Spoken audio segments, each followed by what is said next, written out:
the things that you need. How many folks know that the only way you're going to have real power is through real prayer? Do I have a witness here? We're living in a time today where folks don't appreciate the power of prayer. We don't do the things that we used to do in church as it relates to prayer. Now we come to church to hear the choir. Now we come to church to hear folks sing. Now we come to church to leave our offering. But back in the day, brother, if you don't mind me saying, folks came to church because they felt the need to pray. Do I have a witness here? It used to be we had the old mourners bench and the mothers bench where the mothers would line up and be in right and they would pray you through some situations. Do I have a witness here? How many folks remember the days when you came to church and when you showed up, you found yourself, whether you wanted to or not, they got you down on your knees so that you could find God. Come on, somebody, through a word in prayer. Because back in the day, we realized that the only way we want to have real power is when we get really connected to God.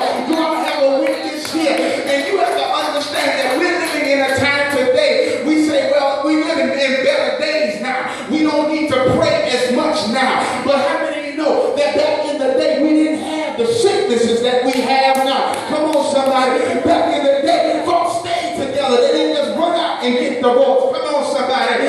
Back in the day, it was all sorts of issues, but it didn't have as much negativity as what we're dealing with today. Do I have a witness here? And touch your neighbor and say, you need prayer. You need prayer. You need prayer. You need to pray. You need to pray. Whether you want to or not, you need to pray, because when you miss out on the opportunity of prayer, you miss out on being able to connect with God.